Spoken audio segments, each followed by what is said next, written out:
गुरु पूर्णिमा का पर्व पूरे देश भर में धूमधाम से मनाया जा रहा है। गुरु पूर्णिमा पर गुरुवार को मंदिरों और आश्रमों में गुरु पूजन के कई विशेष आयोजन हुए। वहीं खंडवा नाका स्थित आसाराम बापू आश्रम में भी गुरु पूर्णिमा महोत्सव बड़ी ही श्रद्धा और आस्था के साथ मनाया गया। गुरु पूर्णिमा पर्व आश्रम पर आसाराम बापू के उत्तम स्वास्थ्य के लिए हवन, सामूहिक भोजन पाठ, पादुका पूजन का कार्यक्रम किया गया। वहीं आश्रम पर आए भक्तों के लिए भोजन प्रसाद से कार्यक्रम किए गए, जिसमें आसपास सहित दूर दराज से आए हजारों भक्तों ने हिस्सा लिया। गुरु पूर्णिमा के खास अवसर पर आसाराम बापू आश्रम में 3 दिवसीय उत्सव सत्रों का भी आयोजन हुआ। आश्रम में प्रसिद्ध वक्ताओं के द्वारा सत्संग किया जा रहा है। बताया जा रहा है कि प्रतिवर्ष आसाराम बापू के आश्रम में गुरु पूर्णिमा पर्व पर हर्षोल्लास से मनाया जाता है। उन्होंने बताया कि गुरु ही हमें भक्ति के पथ पर चलने का रास्ता बता रहे हैं। हम सदैव ही अपने गुरु के बताए हुए मार्ग पर चलना चाहिए, क्योंकि गुरु के बिना भगवान को पाना नामुमकिन है। गुरु पूर्णिमा पर्व हर एक शिष्य मनाता है और आज हमें इस बात की खुशी है कि जो वैदिक संस्कृति परंपरा में गुरु शिष्य की सुंदर परंपरा है, शायद इस धरा पर ऐसे पूज्य संत श्री आसाराम जी बापू जैसे संत सतगुरु रूप में हम लोगों के जीवन में नहीं होते तो हम नहीं जानते कि जीवन किस लिए है और क्या करना चाहिए। पर आज पूज्य बापू जी के सानिध्य से हमने समझा है और हृदय में ये उत्कंठा जागृत हुई है कि जीवन किस लिए है, और यही प्रश्न लेकर हम आए थे गुरु शरण में। और आज गुरुदेव के सानिध्य से हमने पाया है, समझा है कि जीवन भगवान की भक्ति करके भगवान को पाने के लिए है। तो ये संदेश मिलते ही हम सबका लक्ष्य बना है इस जीवन को सफल करना है। तो आज हम सभी गुरुदेव के ज्ञान के सत्संग प्रसाद से इस समझ को पाए हैं। तो हम सभी शिष्यों का एक कर्तव्य है कि हम गुरुदेव का पूजन करके अपने जीवन को सफल करें। तो इसी भावना से सभी शिष्य आज गुरुद्वार पर आए हैं। और शिष्य इसीलिए गुरु को वंदन नहीं करता है कि गुरु ने हमको कुछ दिया है। वास्तव में गुरु वंदनीय है, गुरु पूजनीय है। अगर गुरु इस धरा पर नहीं होते तो भगवान की महिमा भी कोई समझा नहीं पाता है।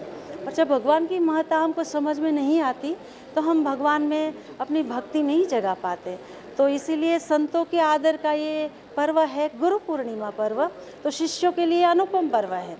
तो शिष्य का ये कर्तव्य, शास्त्रों ने कहा है कि किसी से कोई चीज़ लेकर के मुख मोड़ करके जाना नहीं चाहिए, उनके लिए कृतज्ञता व्यक्त करनी चाहिए। तो आज सभी शिष्य अपने गुरु ज्ञान को पाने के बाद कृतज्ञता व्यक्त करने हेतु गुरुद्वार पर आए हैं।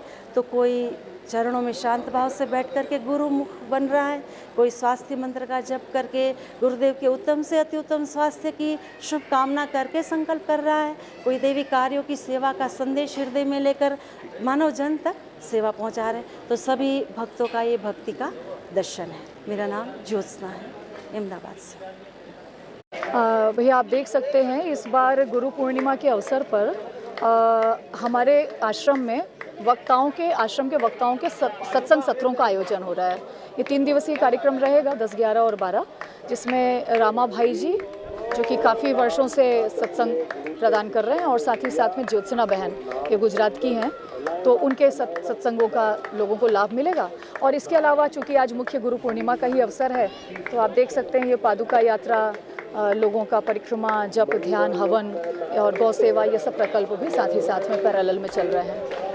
बिल्कुल, क्योंकि इतने सारे लोग हैं और सभी संस्थाओं में इस प्रकार की व्यवस्थाएं होती हैं कि भाई मोबाइल लेकर के अंदर ना जाएं, बस उसी पर्पज़ से है और कुछ नहीं है। कोई नया काम तो हो नहीं रहा है और भीड़ भी आने वाली है, तो और कुछ नहीं। बिल्कुल प्रभावित नहीं हो रहे हैं, बिल्कुल प्रभावित नहीं हो रहे हैं। और अच्छा है ना, आप एक आध्यात्मिक स्थल पे आते हैं तो बिना मोबाइल के आप ज़्यादा मन लगा पाते हैं।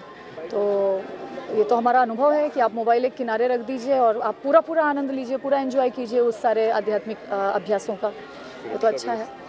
नहीं, ऐसी कोई चिंता वाली बात नहीं है। बस ये जो लोग आए हुए हैं, 3 दिवसीय कार्यक्रम है, अधिक संख्या में लोग आ रहे हैं, तो उन लोगों को मैनेज करने के उद्देश्य से ही है और कुछ नहीं। बंदूकधारी बस वही सुरक्षा व्यवस्था के ही पर्पज से है और कोई विशेष ऐसा नहीं। रश्मि चतुर्वेदी, संत श्री आसाराम जी गुरुकुल प्राचार्य।